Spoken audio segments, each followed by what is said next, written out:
êtes dans Jiré, c'est la quantième année que vous faites Jiré? Qu'est-ce qu'on va pouvoir dire encore au bout de 3 ans? C'est le même texte que tout le monde connaît. Et en plus, c'est dès demain. Oui, je veux dire, je parlais de la fiche. Ouais. Donc, je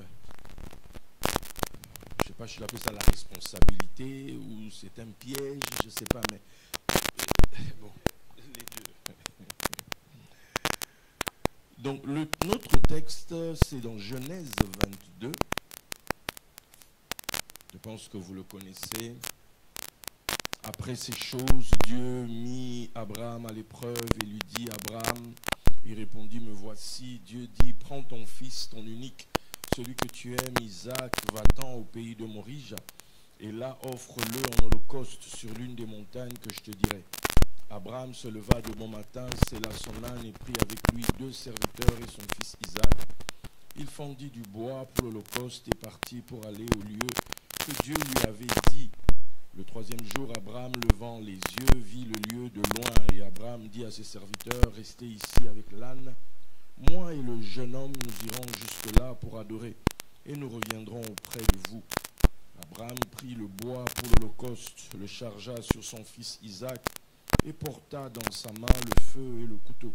Et ils marchèrent tous deux ensemble. Alors Isaac, parlant à Abraham, son père, dit, mon père. Et il répondit, me voici mon fils. Isaac reprit, voici le feu et le bois, mais où est l'agneau pour l'holocauste? Abraham répondit, mon fils, Dieu se pourvoira lui-même. Quelqu'un dit, Dieu se pourvoira lui-même. Je vous sens pas, hein? C'est comme ça que vous allez finir Jiré. Encore une fois? Merci. Pour l'holocauste, se pourvoira lui-même de l'agneau pour l'holocauste. Et ils marchèrent tous deux ensemble. Lorsqu'ils furent arrivés au lieu que Dieu lui avait dit, Abraham y éleva un autel et rangea le bois. Il lia son fils Isaac et le mit sur l'autel par-dessus le bois. Puis Abraham étendit la main et prit le couteau pour égorger son fils. Alors l'ange de l'Éternel l'appela des cieux et dit, Abraham, Abraham. Il répondit, me voici. L'ange dit, n'avance pas ta main sur l'enfant et ne lui fais rien, car je sais maintenant que tu crains Dieu et que tu ne m'as pas refusé ton fils, ton unique. Abraham leva les yeux et vit derrière lui un bélier retenu dans un buisson par les cornes. Et Abraham alla prendre le bélier et l'offrit en holocauste à la place de son fils. Abraham donna à ce lieu le nom de Yahvé Jiré. C'est pourquoi l'on dit aujourd'hui à la montagne de l'Éternel, il sera pourvu. Moi, je vais m'arrêter là.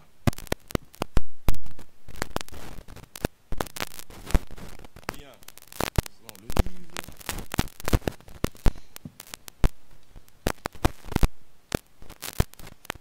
Qu'est-ce qu'on va bien pouvoir dire? Déjà, plaçons un contexte. Ok? Quand vous lisez les textes, surtout les textes de l'Ancien Testament, vous devez savoir qu'il y a toujours un contexte autour.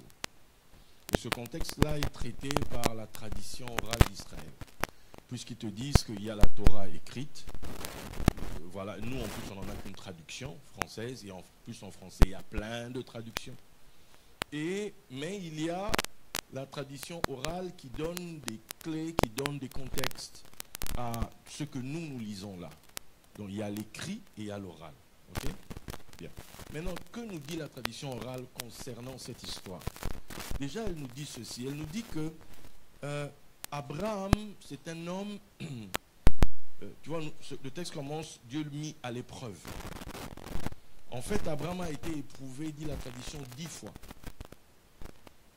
Et c'était la 10e fois là. Ok? C'était la 10e fois. Et on essaie d'expliquer cette 10e fois en disant que, en fait, lorsque Abraham a eu Isaac, lorsqu'il a sevré l'enfant, etc., il y a certaines choses qu'il n'a pas faites. Et on estime qu'il n'a pas glorifié Dieu au moment où il avait reçu la bénédiction. Parce que n'oublions pas, Isaac, c'était la promesse que Dieu lui avait faite. Et le problème souvent pour nous, c'est que quand Dieu nous promet des choses, Dieu nous donne des choses, Au moment où tu es en train de marcher vers la promesse, ton cœur est tendu vers la promesse. Maintenant, le jour où la chose arrive, très souvent, Dieu aussi se retire, maintenant il t'observe. Il y a ce texte de la Bible concernant le roi Ézéchias, quand il est tombé malade, il a crié à l'Éternel, et lorsque l'Éternel l'a guéri, on nous dit que l'Éternel se retira pour voir comment Ézéchias allait agir à ce moment-là. C'est une chose de demander à Dieu un mariage, c'est une chose de demander à Dieu un enfant, c'est une chose de demander à Dieu un travail, c'est une chose de demander à Dieu tout ce que vous voulez. Mais vous devez être prêt parce que le jour où la chose arrive, il faudra que tu agisses de la meilleure des manières. Et quelquefois, la chose qui était pour toi normalement source de joie peut devenir source de problème. Moi, je suis monté à une certaine montagne, j'étais tellement focus sur cette montagne-là pour que les choses se passent super bien et à la dernière minute, j'ai fait un truc que je ne devais pas faire. Tellement la panique, tellement je ne sais pas quoi, j'ai pas... Et le fait de ne pas avoir fait cette chose-là spécifiquement, comme normalement c'était prévu que je le fasse, derrière, ça m'a engendré d'autres problèmes. Vous comprenez? Peut-être que vous ne comprenez pas, mais je pense qu'il n'y a qu'une seule personne dans la salle qui comprend ce que je viens de dire. Donc c'est très important. Demander Isaac, c'est bien. Rechercher Isaac, c'est bien. Mais tu dois savoir que quand Isaac vient, Isaac va t'obliger à avoir certaines attitudes, à agir d'une certaine manière, parce que tu vas être observé à ce moment-là. Si tu n'avais pas demandé Isaac, tant qu'Isaac n'était pas venu, tu n'aurais pas ce genre de problème. Mais c'est justement parce qu'Isaac est venu que soudainement les règles ont changé, les données ont changé et que maintenant tu devrais agir d'une certaine manière. Je ferme cette porte-là parce que ça veut m'amener. Je reviens. Maintenant, ça c'était la 9e épreuve. Maintenant, à cause de ça, une 10e a été faite. Et la 10e va impliquer qui? Va impliquer Isaac. Tu vois, le rapport d'Abraham et Isaac devant Dieu. En fait, qui est la priorité? C'est Isaac ou c'est moi? Tant qu'Isaac n'était pas là, j'étais sûr que c'était moi. Maintenant qu'Isaac est arrivé, j'ai quelques doutes. J'aimerais qu'on remette ça un peu en place. Est-ce que c'est Isaac ou c'est toujours moi? Ou, attention à la chose que tu demandes à Dieu, ça ne doit pas devenir ton idole demain.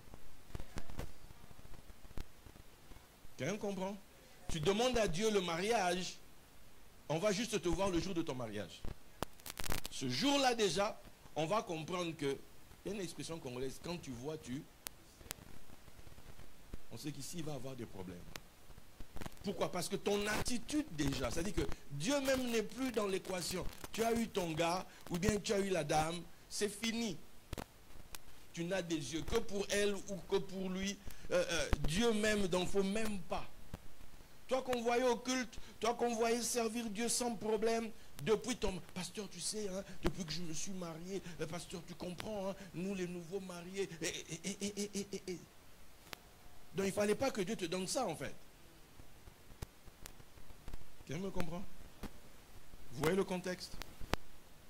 Maintenant, donc il s'agit d'Isaac. Maintenant, on voit dans ce texte que Abraham prend 2 serviteurs. Or, nous savons que d'après le texte, si on remonte plus haut, Abraham devait avoir environ 318 serviteurs qu'il avait armés pour aller à la guerre. Maintenant, comment est-ce qu'il passe de ce nombre-là? Et pour cette affaire, il n'en prend que 2. Qui sont ces 2-là? La tradition va dire que les 2-là, c'est en fait Ismaël et Eliezer. Donc, en fait, il y a Abraham et 3 personnes. Donc, or, les 3 personnes-là, c'est qui donc, au final? Donc, c'est Isaac, c'est Ismaël et c'est Eliezer. Les 3 là ont rang de fils. Puisque Eliezer, c'est le gars dont Abraham dit à Dieu, quand Dieu lui promet qu'il va devenir riche, et qu'Abraham dit, mais tu me parles de richesse, j'ai même pas un fils. Celui qui va mériter de moi, c'est l'esclave qui est né dans ma maison ici, Eliezer. Donc voici un gars qui était potentiellement héritier. On a Ismaël, qui est le fils aîné d'Abraham. Ismaël, ce n'est pas un étranger, c'est un gars de la maison. Vous comprenez? Les gars qui sont en face là-bas, ce sont des gens de la maison. Vous comprenez? Voilà, donc, et maintenant tu as Isaac. Donc ces trois-là se mettent en route. Maintenant la tradition dit que quand ils arrivent, qu'ils voient les montagnes de loin, qu'est-ce qui se passe?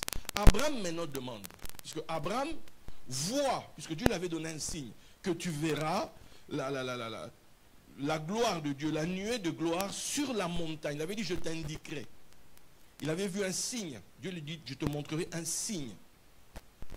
Alors, au moment où il s'en approche, Abraham maintenant demande à Isaac, est-ce que tu vois la montagne? Isaac dit, oui, je vois. Isaac voyait la même chose que son père. Maintenant, Abraham demande aux deux autres, qu'est-ce que vous voyez? Eux, ils ne voyaient rien. Il a dit, ok, comme vous ne voyez rien, vous restez ici. Voilà pourquoi les deux restent en bas. Et Abraham monte avec Isaac. Il y a de ces situations, il y a de ces endroits où on ne peut pas t'emmener. Pourquoi? Parce que Dieu ne t'a pas encore préparé à ce que tu vas vivre là-bas. Souvent, tu es avec l'homme de Dieu, tu ne comprends pas. Pourquoi toi, on ne t'emmène jamais? Pourquoi toi, il ne te prend pas? Et, papa, pourquoi moi? Non, c'est pas ça. C'est qu'on t'a déjà checké. On sait que toi, tel que tu es là, tu es encore donc... comme je dis souvent, foufou na foufou. C'est-à-dire que tu ne comprends rien. Aucune révélation, aucune vision. Donc, tu es totalement profane. Donc, toi, reste ici. C'est mieux pour toi. C'est mieux pour ta sécurité que tu restes là. Maintenant, ceux qui ont l'esprit, ceux qui ont déjà, lui là, tu vois, Jésus appelle les gens. Qui dites-vous que je suis? Oh,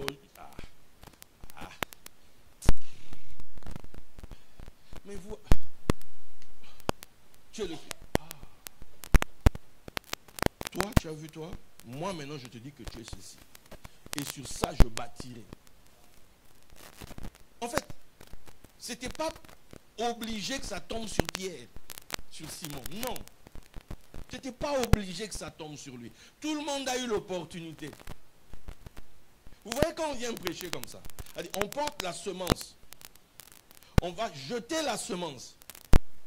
Mais on sait que ce n'est pas tout le monde qui va avoir. Parce que tu vas recevoir selon déjà le peu que tu as en toi, qui va te permettre de capter ce que je suis en train de dire. L'homme de Dieu peut parler. Ceux qui viendront après moi parleront. Mais en réalité, la parole va atteindre la personne qui a déjà, something, quelque chose au-dedans. Parce que moi, je peux te parler, mais est-ce que tu comprends ce que je raconte? Tout à l'heure, j'ai dit une chose ici. Moi-même, je sais que la seule personne qui peut comprendre ce que j'ai dit, à moins que lui aussi est blablabla, qui est tout déversé chez ma chère Moussounaï, peut-être qu'elle peut savoir. Mais sinon, il n'y a pas tout le monde. Tu vois?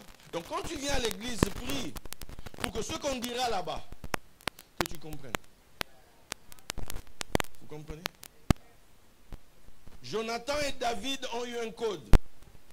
David est caché, Jonathan vient. Il lui a dit, écoute, si j'envoie la flèche avant, c'est que tu dois venir. Si j'envoie la flèche au-delà, c'est qu'il faut que tu partes. Mais le petit qui portait les flèches n'était pas au courant.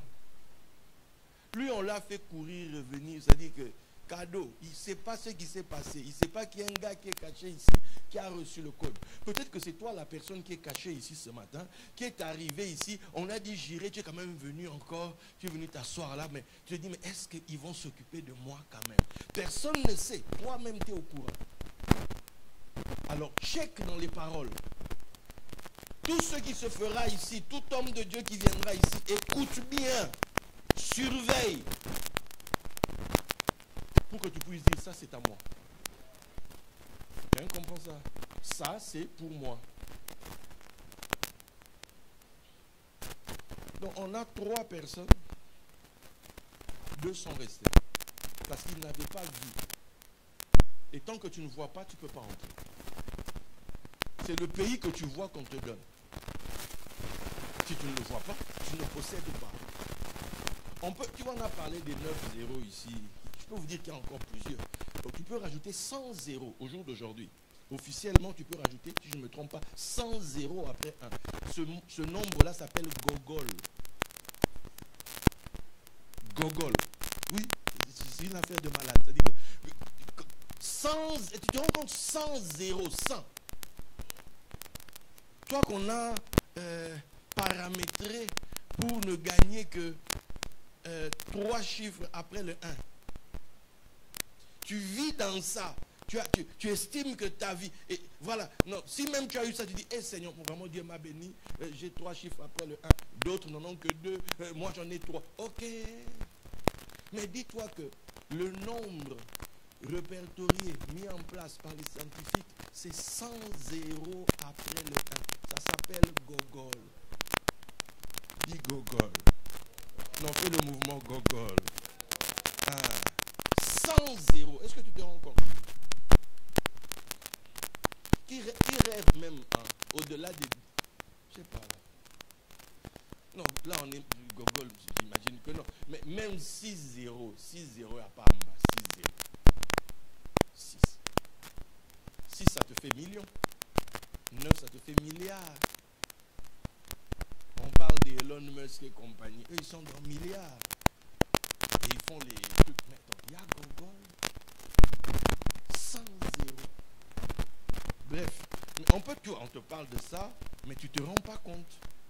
Parce qu'au fond de toi, il n'y a pas un dépôt où tu rêves en mode que est-ce que moi je peux vivre à cette dimension-là? Vous voulez des grandes choses dans votre vie? Non, je vous sens pas mal. Vous dormez? Vous bandit j'irai au bon. Mes amis, qui rêve de grandeur dans sa vie? Qui rêve, c'est-à-dire que moi je peux devenir grand, moi aussi. Je vous avais parlé dernièrement quand je suis venu ici, non? Qui fait ça? Qui regarde même quelques vidéos, ça le fait un peu sortir de ces trucs. Bon. Maintenant, si tu n'as pas déjà une base comme ça, la foi c'est la ferme assurance des choses. La foi vient de quoi?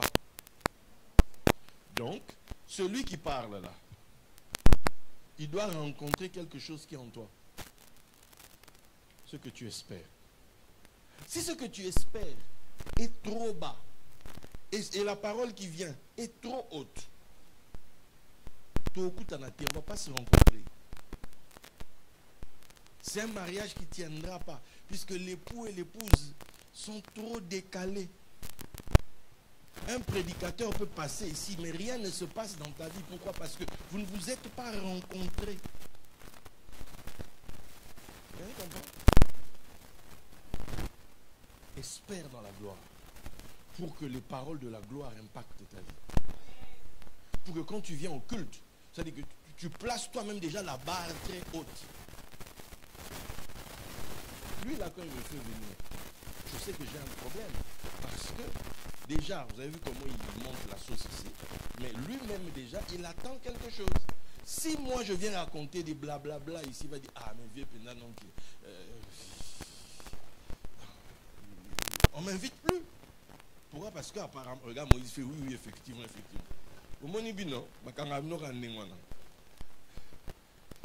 Quelqu'un comprend ça? Il y a une base que vous devez avoir pour que la parole qui arrive puisse venir vous prendre là et vous positionner. On ne fait pas un programme comme J'irai pour qu'après J'irai, ça soit encore bis répétita, on continue de vivre les mêmes choses. Non. Il faut qu'après J'irai, que quelqu'un puisse dire, les choses dont on a parlé, maintenant je les vois. Les choses que j'entendais, maintenant je les vois. Il y a un temps pour entendre. Dieu parle tantôt d'une manière ou d'une autre. Il parle dans des songes, des visions, etc. Mais tu entends. Ça fait partie. La parole est adressée à quelqu'un. Donc j'entends. Joseph a entendu lui aussi. Joseph a reçu la parole du Seigneur. Joseph a reçu des visions comme quoi les étoiles, le soleil, etc. se prosterner. Il a vu les gerbes se prosterner. Mais un jour, Joseph a entendu Pharaon dire, vois, je te donne le commandement. Ce n'est plus j'entends, c'est maintenant on voit. Quand on passe à voir, c'est maintenant la dimension du... Ah, maintenant, tout de suite. Oh, est-ce que je parle à quelqu'un? Tu comprends? C'est-à-dire que ce n'est plus une chose de après, c'est là maintenant. Parce que maintenant, la lumière a brillé. Et quand la lumière brille, elle apporte les choses. Okay? Il y a un temps pour entendre, mais j'irai, c'est... Oh.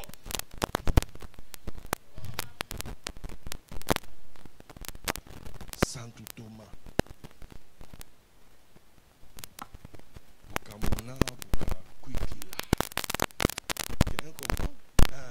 C'est girer, c'est voir. On veut voir. Donc finalement, il monte. Quand tu arrives au... Je vais vite accélérer maintenant. J'ai jusqu'à quelle heure? Hein? Ah, Débo. Débo, ça fait longtemps quand même, Débo. Ah, Débo. C'est quand même giré quand même. On t'a au fond là. Quand tu lis le verset 8, si je ne me trompe pas, dans le verset 8, où l'enfant pose la question, j'espère que c'est celui-là. Hein?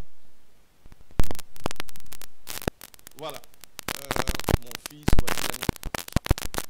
Où est l'année? C'est celui d'après le 8. Abraham répondit, mon fils, Dieu te pourvoira lui-même. Tu vois ce pourvoira-là? Dans le texte en hébreu, c'est déjà jiré qui est là. Ok? On trouve ici jiré. Ici, c'est Dieu se pourvoira. Maintenant, ce qui est intéressant, c'est quoi? C'est que c'est Elohim jiré. Mais plus tard, après toutes ces choses qui se sont passées là-bas, on dit que, tu peux aller plus tard là, où Abraham appela le lieu du nom. Continue. Voilà. Abraham donna à ce lieu le nom de Jéhovah Jiré. C'est pourquoi l'on dit aujourd'hui à la montagne de l'Éternel, il sera pourvu. Maintenant, regardez. On est passé du verset 8, où il est dit Elohim Jiré, au verset 14, où il est dit Yahvé Jiré. Je vous ai parlé du contexte tout à l'heure. On est dans un contexte d'un homme qui est éprouvé. On est dans un contexte où on nous dit Dieu mis à l'épreuve Abraham. Dieu ici, c'est pas Yahvé, c'est Elohim. Or, en Israël, il y a le principe des noms de Dieu. Le nom de Dieu, c'est comment vais-je vous le dire? Dieu a différents noms qui sont en fait des attributs de son caractère. Quand on veut révéler que Dieu est grand, on va dire telle chose. Quand on veut révéler que Dieu est bon, on va dire telle chose, etc. Ce sont des attributs divins. Le nom Elohim signifie aussi, au-delà du fait que ça signifie le maître de toutes les forces, etc., ça signifie aussi magistrat. Donc c'est un nom qui parle de Dieu, mais sous son format rigueur. Dieu dans sa rigueur. Dieu en tant que juge. Voici pourquoi le jour de Rosh Hashanah en Israël, qui s'appelle aussi Yom Teruah, la fête des trompettes, c'est le jour où on dit que Dieu est assis sur son trône pour juger le peuple. Et ce jour-là, on sonne la corne de bélier 100 fois pour que Dieu se souvienne d'Isaac. Le fameux bélier ici dont on parle. Donc on est dans un contexte de jugement. Donc c'est Dieu en tant que juge qui convoque Abraham. Vous avez compris? Donc quand maintenant ils sont en bas et que le petit demande, il dit papa c'est comment? Il lui dit Elohim Jiré. C'est-à-dire le magistrat, le juge qui nous a convoqués ici, lui-même sait ce qu'il a prévu. Quelqu'un est avec moi? Le juge, le magistrat, lui-même saura faire. Alors, il monte. Abraham se soumet à tout. Jusqu'au point où la tradition va dire que tous les anges, en fait, parce que c'était les anges qui s'étaient ligués contre Abraham, en disant qu'Abraham, quand il a eu sa bénédiction, il a mal réagi. Donc ils sont allés devant le trône pour se plaindre. Donc il fallait passer Abraham en jugement. Mais voilà maintenant que Abraham était en train de faire les choses comme il se doit. Tous les anges ont commencé à pleurer. En demandant maintenant à Dieu que Dieu maintenant arrête la chose, qu'on ne tue pas le petit. C'est ça en fait le contexte de l'affaire. Donc maintenant on bascule au moment maintenant Dieu, l'ange de l'Éternel. Maintenant on dit l'ange de l'Éternel. Ah, ne le fais pas. Ne le tue pas. Parce que maintenant je sais que tu crains l'Éternel. Waouh. Mais c'est vous qui m'avez emmené ici. C'est vous qui m'avez demandé de venir là. C'est vous qui m'avez porté jusqu'ici. Qui m'avez obligé à fonctionner comme ça. Maintenant vous changez encore d'avis. Pourquoi? Parce que Abraham, en fait, est devenu vainqueur. Il a triomphé dans son épreuve. Ce qui est épreuve pour toi aujourd'hui, laisse-moi te dire que ça renferme pour toi une plus grande bénédiction. Mais il faut juste que toi, tu triomphes. D'où on te dit l'épreuve de votre foi. L'épreuve de votre foi. Quand Dieu t'a dit quelque chose, quand Dieu t'a poussé à faire quelque chose, quand Dieu te dit va dans telle direction, il ne te dit pas qu'il n'y aura pas de problème. Il te dit va là-bas, mais ce là-bas où tu vas a ces réalités. Ce là-bas où tu vas déclencher certaines réactions. Ne fuis pas. Ne dis pas que non, ce n'est pas normal, Dieu ne m'avait pas dit ça. Non, il n'a pas besoin de te dire tout ça. Parce que maintenant, ta foi va être éprouvée. Mais maintenant, il faut que tu triomphes dans l'épreuve. Quelqu'un dit triompher dans l'épreuve. C'est prévu dans le programme. Notre problème, c'est que dès qu'on voit une épreuve, on fuit. Dès qu'une chose va un peu à l'encontre de notre foi, à l'encontre de comment on voyait les choses, on panique. On se dit que ce n'est pas normal. Dieu, non. Dieu parle.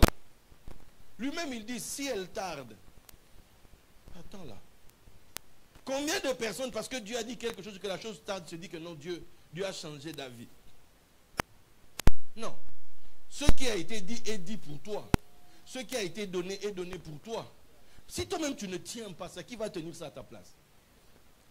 C'est que toi-même tu n'en as pas besoin en réalité. Mais si tu as besoin de quelque chose, tu vas saisir la chose. Tu vas tenir la chose. Tu ne vas pas lâcher. Quel que soit ce que tu vas voir devant. Quel que soit ça. En fait, toutes ces choses-là sont là pour t'éprouver, pour savoir est-ce que la personne est réellement la personne de la chose. Est-ce que la personne, c'est vraiment elle? Est-ce qu'elle y tenait vraiment, oui ou non? Ce sont les épreuves qui sont là pour donner la réponse. Puisque la tradition dit que tout ça, Dieu l'a fait pour... Dieu, lui, savait déjà, mais en fait, c'était pour tous les autres. Toute l'armée céleste. Pour leur donner le témoignage que tout le monde maintenant puisse la fermer une bonne fois pour toutes concernant Abraham. Il y a ces situations souvent que tu traverses. Ce n'est pas avec Dieu que tu as un problème. C'est que Dieu te fait passer par là, par rapport aux autres. Tu vois. Quand Dieu vient blâmer David, dans l'histoire de la femme d'Uri, quand vous lisez le texte, vous pouvez être choqué, le chrétien que vous pouvez être choqué. Puisque Dieu lui dit en fait, si c'était un problème de femme, je t'en ai donné plein. Tu aurais pu demander d'autres, je t'aurais rajouté. Ce n'est pas le problème. Mais pourquoi tu as fait ça là? Maintenant Dieu dit, à cause de ce que tu as fait là, je suis devenu objet d'opprobre par rapport aux autres. C'est-à-dire, les autres, les anges, le monde spirituel maintenant, parlent, jasent, on va dire, contre Dieu en fait. Dieu frappe d'autres là-bas maintenant pour David alors. Non. Maintenant, comment David peut faire ça, etc. Dieu maintenant est obligé, par rapport à son propre trône, d'agir. Mais sinon, lui contre toi, il n'y a pas de problème. Rien comprend. Donc le problème d'Abraham, c'est par rapport aux autres. Maintenant, le fait qu'Abraham réussisse, qu'est-ce qui se passe? On nous dit maintenant que Abraham donna un nom à ce lieu. Avant qu'Abraham ne vienne, maintenant laissez-moi vous dire, avant qu'Abraham ne vienne, ce lieu avait déjà un nom. On sait que c'est la montagne de Morija. Mais ça avait un autre nom. C'était le lieu où se situait, où se positionnait Melchisedec. Ok? Ce lieu-là, or Melchisedec, d'après la tradition, c'était Sem, de la descendance de Noé.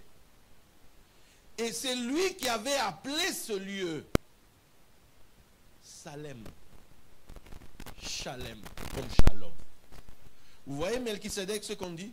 Il était, Melchisedec, roi de justice, d'après la signification de son nom, mais il était aussi roi de Salem, roi de paix. Salem, là, signifie pas seulement paix, signifie surtout perfection. Vous comprenez? Donc c'était la montagne de la perfection. Donc Abraham a été convoqué par des juges qui scrutent, qui veulent que les gens soient parfaits. Il n'y a pas un fil qui traîne ici, il n'y a pas ceci, il n'y a pas cela. Tu t'es bien habillé, tu as fait ceci, tu as obéi à ceci, tu as fait ceci. Comme on dit dans la Torah, il y a 613 commandements. 613. Quand on dit la loi de Moïse, 613 commandements. Donc 365, tu ne feras pas. 248, tu feras. Maintenant, dis-moi, dans les 360, c'est une année. Maintenant, comment tu sais que non? Ça, c'est pour aujourd'hui. Non, tu as 365 par jour, tu ne feras pas. Maintenant, dis-moi, est-ce que tu les connais même? Il y a des fois, tu fais des choses qui, normalement, tu ne dois pas faire. Quelqu'un comprend? Maintenant, ce sont les gens de cet hôtel, les gens de la perfection, qui ont convoqué Abraham. On a remarqué que le gars n'est pas trop... On veut vérifier quelque chose. En fait, Abraham a passé sa vie de vérification en vérification. 10 fois, il a été éprouvé. Dans la Bible, quand on te donne le nombre 10, c'est lié à l'épreuve. Voilà pourquoi on te dit que Satan vous a réclamé pour vous jeter en prison pendant 10 jours. Voilà pourquoi Daniel va dire, éprouve tes serviteurs pendant 10 jours. Vous comprenez ça? 10, c'est lié à l'épreuve. Voilà pourquoi Jacob dira à Laban, tu as changé mon salaire 10 fois. C'est-à-dire que il a éprouvé ta patience jusqu'au bout. Quelqu'un comprend? Maintenant, on est à la 10e. Et à la 10e, Abraham a tellement été patient, Abraham a tellement persévéré, que quand il est arrivé à la 10e, il a changé le nom de l'endroit. Ce lieu d'où on parle contre toi, tu vas changer le nom de cet endroit-là. Ce lieu-là où des gens se sont tenus, je ne sais pas où, dans une organisation occulte, dans une rencontre bizarre, spirituelle, pour dire que toi, par exemple, si tu ne fais pas telle chose, tu n'auras jamais de travail dans ta vie, tu ne réussiras pas. Poto Kendek, tu es en Europe où tu allais, tu vas tourner en rond. Ce lieu-là, d'où même ils ont parlé, tu vas changer ce nom, de nom à cet endroit-là. Toi, tu vas changer de nom. Donc, Abraham, ils l'ont éprouvé, mais à la fin, il s'est relevé. C'était lui qui avait le dernier mot. J'aimerais te dire qu'à Jiré ici, là, Jiré, ce n'est pas juste une rencontre entre amis, entre cousins, entre frères, un club de gens qui se rencontrent. Non, non, c'est très dangereux l'affaire de Jiré. Parce que la question de savoir, dans Jiré, tu es dans Elohim Jiré ou tu es dans Yahvé Jiré. Parce que Elohim, c'est le nom de Dieu dans magistrat, juge, rigueur. Mais Yahvé, c'est le nom de Dieu dans la miséricorde, dans la grâce, dans la faveur. On doit basculer de la rigueur à la faveur. On doit... Où est-ce que je ne sais pas si je te parle. J'irai, oui, mais quel j'irai? Quel j'irai? On est dans Elohim? C'est-à-dire que ce sont les magistrats qui vont me gérer? Ou c'est... Il y a un regard, j'ai besoin qu'il y ait un œil qui me voie. On est venu dire à David, quelqu'un m'envoie, il dit, choisis toi-même. Est-ce que tu veux 3 ans de famine, 3 mois tu fuis tes ennemis, ou 3 jours ou de peste? David dit, écoute, que je tombe seulement dans ses mains. Pourquoi? Parce que ses compassions sont immenses. Ses compassions. Toi, tu connais Dieu comment? Toi, Dieu, c'est le Dieu de la perfection. Le Dieu qui t'oblige à être parfait. Rien ne. Et tellement tu es comme ça, tout ton environnement est comme ça. Tu es dur avec les gens. Parce que toi-même déjà, tu t'obliges. Tu dis, il faut que je sois comme ça. Si je ne suis pas comme ça, c'est que Dieu. Pour le travail, il n'y a pas de problème. On a besoin d'excellence pour le travail. Mais nous sommes en train de parler ici dans ta relation avec Dieu. Dieu pour toi, c'est qui? C'est un juge? Ou c'est un Dieu dont on dit, car il est bon et sa miséricorde durera toujours? Ces mots-là ont retenti dans le temple.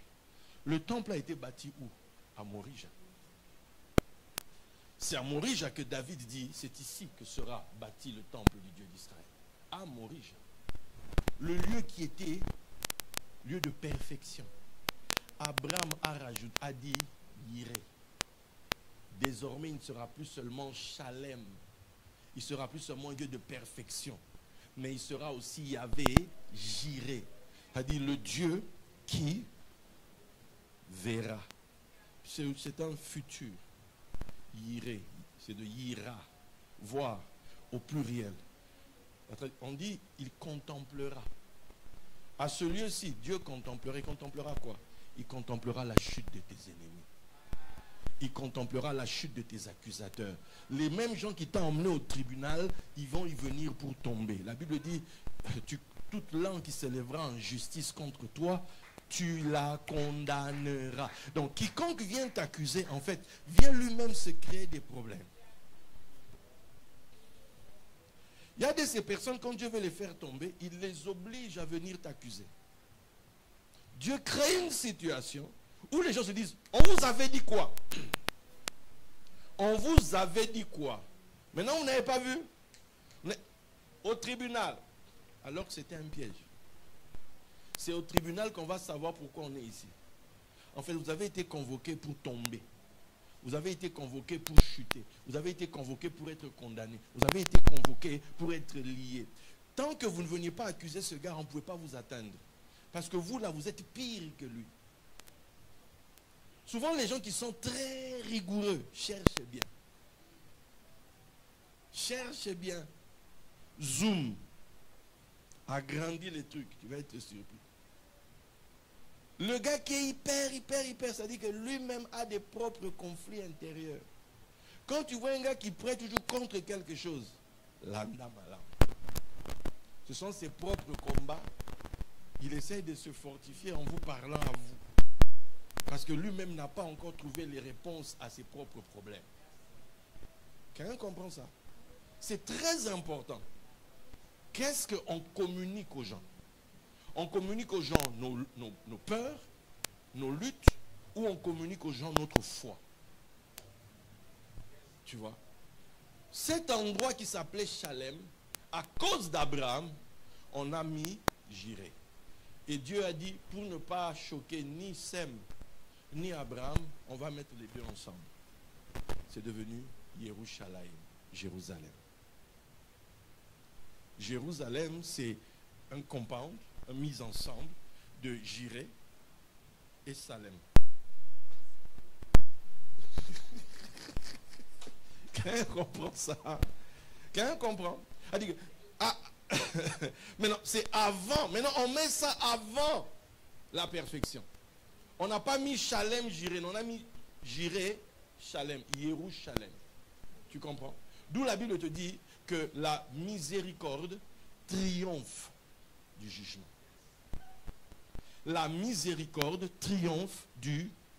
Je répète, la miséricorde triomphe du... Mon très cher, jusqu'à quand tu vas subir le diagnostic des autres?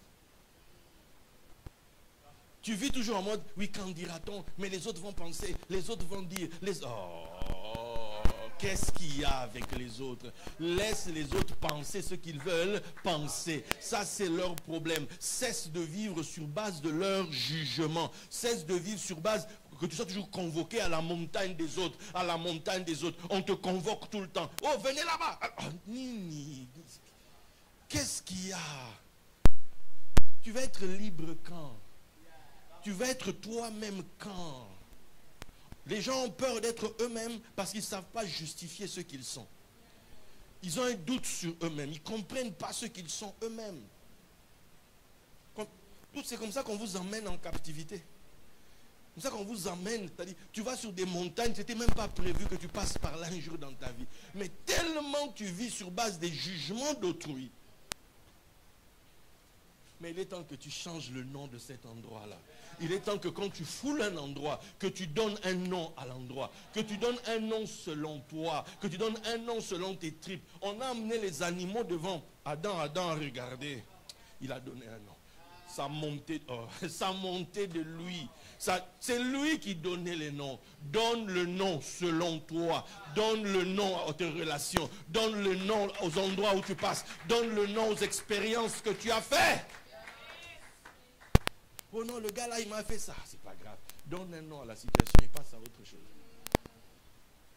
Mets ça dans un tiroir de ta vie. Mets ça dans un coin de ta bibliothèque, de ton existence. Et passe à autre chose. Ne reste pas figé à cet endroit. Peu importe le lieu que tu foules avec tes pieds. Donne un nom. C'est ta bouche qui doit déterminer. La vie et la mort sont au pouvoir de ta langue. Tu dis quoi? Ne laisse pas la bouche d'autrui décider sur toi.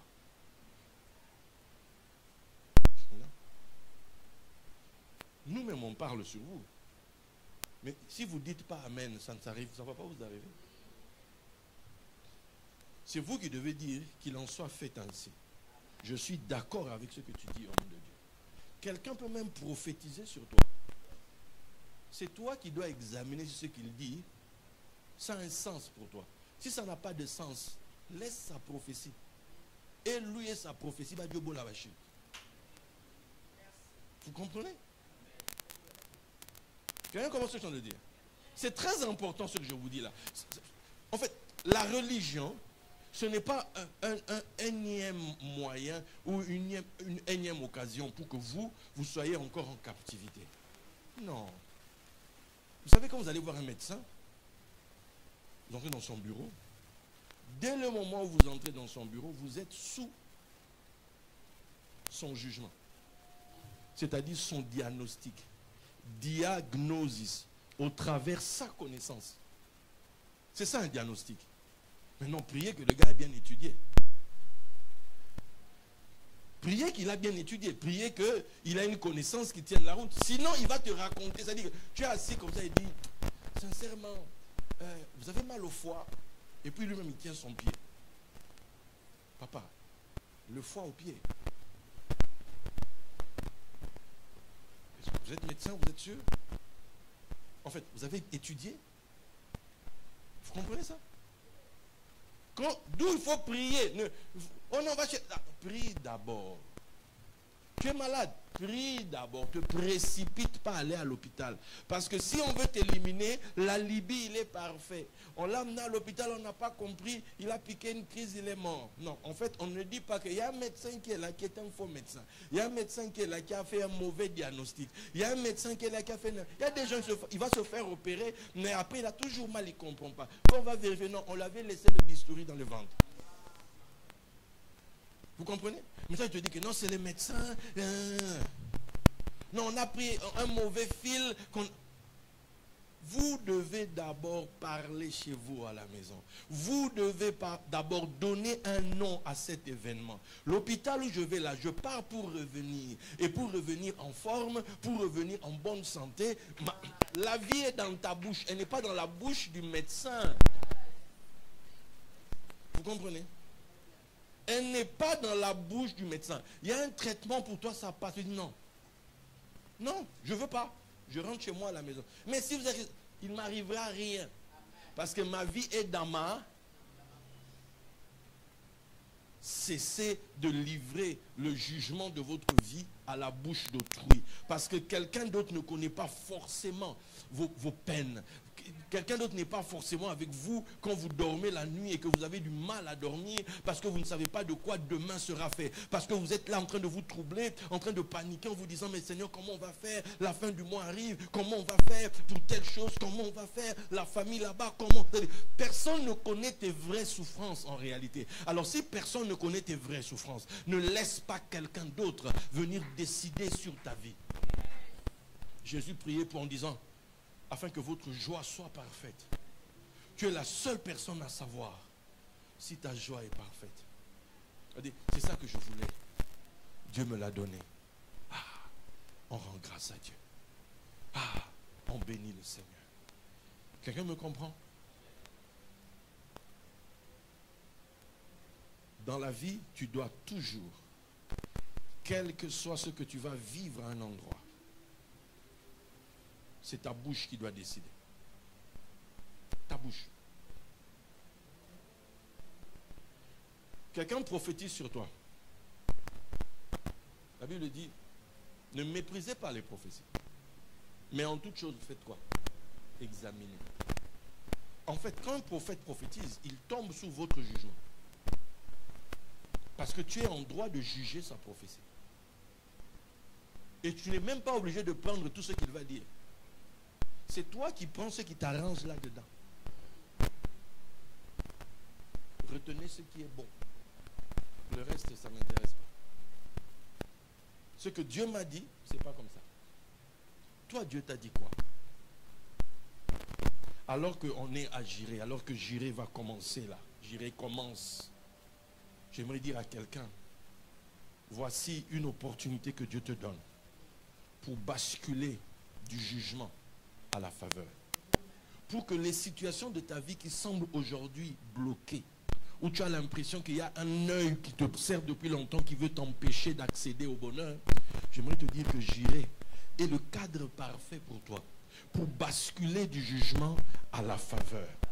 Tu as tout un mois pendant lequel Dieu veut te montrer que ta relation avec lui, ce n'est pas une relation de condamnation. Tu es en Jésus, n'est-ce pas? Tous ceux qui sont en Christ, on dit il n'y a plus de... Alors, ce n'est pas ce que tu vois là qui semble contraire, qui doit te convaincre que tu es condamné. Non. Nous ne marchons pas par là, vu, mais par là. Ce que j'ai entendu de Dieu, c'est ça que je vais continuer de parler. J'ai cru, voici pourquoi je parle. Toi, tu crois quoi? Tu dois dire ce que tu crois jusqu'à ce que tu voies les choses que tu dis. Parle jusqu'à ce que tu dis, tu le vois et s'accomplit. Tant que ce que tu as entendu, ce que tu crois et que tu proclames n'est pas encore là, n'arrête pas. Ne tombe même pas sous le jugement d'autrui. Ne tombe pas sous l'esclavage d'autrui. Ne tombe pas non chez quelqu'un, non, tu sais, parce que... Non. Je suis en Jésus, oui ou non? Oui, ok. Donc je vais continuer de creuser là-dedans jusqu'à ce que je vous prouve qu'en Christ, il n'y a plus de... Et si vous voulez des preuves, vous les aurez. De toute façon, je suis ici, je n'ai pas de condamnation avec Dieu. Le problème souvent c'est quoi? C'est qu'on arrive dans des situations de vie, et je vais commencer à m'arrêter là, à des moments de votre existence où, comme Jacob qui arrive à Luz, il est en fuite, il arrive à Luz, le soleil s'est couché, il se dit il va dormir. Le contexte lui fait prendre une attitude. Le contexte, la situation, le fait fonctionner d'une certaine manière. Il arrive à un endroit, première décision, c'est dormir. Et c'est dans cet endroit qui le poussait à dormir. Or, dormir, c'est un soixantième de la mort. Donc, quelque part, il mourait. Mais dans cet endroit, qui semblait être l'obscurité totale, une lumière apparut. Et lui a donné un message totalement différent. Et quand il se réveille, qu'est-ce qu'il dit? Dieu était ici. Et moi, je ne le savais pas. Souvent, dans cette situation compliquée que tu es là, c'est Dieu qui est caché derrière. C'est Dieu qui est là, mais tu ne le sais pas. Simplement, tu es en train d'aborder la chose de la mauvaise manière. Tu prends des attitudes qui ne sont pas les bonnes. Ça semble être quelque chose de compliqué. Je suis arrivé au boulot, on m'a dit c'est ton dernier jour aujourd'hui. Dans le choc, tu appelles le pasteur, tu piques une crise, c'est toujours la même chose dans vos églises là. Maintenant, j'ai vendu mon boulot. Oh. Tu voulais te marier. Paf, le mari arrive. Paf, le mari meurt, ou bien la femme meurt. On dit quoi? Dieu l'a abandonné. On prend le cas de Marcelo, par exemple. Tu vois. Sans entrer dans les polémiques, je m'arrête derrière ici. Voilà. C'est-à-dire, il y a des situations, quand ça arrive dans ta vie, dans les apparences, les gens vont automatiquement dire, c'est le salaire du péché. Le salaire du péché, c'est la mort. Donc Dieu l'a frappé. Tu avais vu la malédiction finit par t'atteindre. Et toi aussi, tu peux te laisser aller à ça, en fait. Dire, ah oui, c'est vrai. Et quand tu dis oui, c'est vrai, l'esclavage commence en même temps. On ne sait pas ça va durer combien d'années. Mais la lumière, écoutez-moi bien, la lumière brille toujours du sein des ténèbres. Quand une nouvelle lumière doit arriver, sa maman vient d'abord. Sa maman, c'est les ténèbres. La maman de la lumière, c'est les ténèbres. Quand un problème arrive dans ta vie, ne te concentre pas sur le problème. Le problème est une prophétie de quelque chose qui doit naître ici. Quelque chose de nouveau qui n'était pas encore là. Mais moi, je suis en mode j'irai. Je vais voir ce quelque chose de nouveau. Et ce qui était loose hier, qui m'a poussé à dormir, Jacob s'est levé, il a dit, ce lieu sera désormais appelé Bethel, la maison de Dieu. Un lieu où on ne dort pas, un lieu où on adore la nuit et le jour, où on adore 24 heures sur 24, un lieu où on chante la présence de Dieu. Mais hier, on dormait, mais aujourd'hui, on chante. Hier, on a pleuré, mais aujourd'hui, on loue Dieu. Hier, on avait des larmes, Dieu nous a frappés, mais aujourd'hui, on chante, ce sont de nouvelles larmes, des larmes de joie. On dit, waouh, si j'avais su que vraiment, c'est ce que Dieu me réservait, je n'aurais peut-être pas parlé comme j'avais parlé là. Est-ce que je suis en train de parler à quelqu'un? Dis à quelqu'un, j'irai. Dis, j'irai. Il verra. Mais j'irai. Mes ennemis verront. J'irai. L'Éternel verra. L'Éternel sera vu. Chaque circonstance. Vous devez toujours vous positionner. Vous êtes en train de subir le jugement dans votre tête, la condamnation, ou vous êtes dans la faveur. Sa faveur nous entoure comme un bouclier. C'est ça le bouclier de la foi, qui éteint les traits enflammés du malin. C'est sa faveur. Je reste dans la faveur. Je garde l'état d'esprit de la faveur. Je ne me laisse pas prendre par autre chose. Je suis dans la faveur. Donne des noms. Oh, il a perdu son boulot. Non, c'est le commencement de mes millions. Oh. Oui, mais comment il va... Non, c'est quoi? Non, c'est le commencement de mes millions. Attendez, vous allez voir. On est dans vous allez voir. Parce que quand j'ai quitté mon boulot, ils ont vu. Sache aussi que de même qu'ils ont vu quand tu as quitté le boulot, ils verront aussi quand tu vas entrer dans... Oh. Est-ce que je parle à quelqu'un ici? Que cela soit ta portion, que cela soit ta part, que ce j'irai soit pour toi l'occasion pour que les gens voient la faveur divine dans ta vie. Voyez que Dieu t'a aimé, depuis le début, que Dieu t'a favorisé depuis le début. Que tous les événements, c'était juste que des étapes pour t'emmener à l'explosion de la gloire dans ta vie. Je te souhaite cela et que Dieu vous bénisse. Que ce soit un moment, Seigneur, unique, un moment où nous passons, Seigneur, de la vision d'une vie de condamnation à la vision d'une vie de faveur. Que ce soit un temps unique, un temps à part, un temps spécial, où nos vies ne vont plus ressembler à la vie d'un homme condamné, d'une femme condamnée, d'une femme en prison, d'un homme en prison, Seigneur, d'un homme captif, d'une femme captive, mais nos vies vont ressembler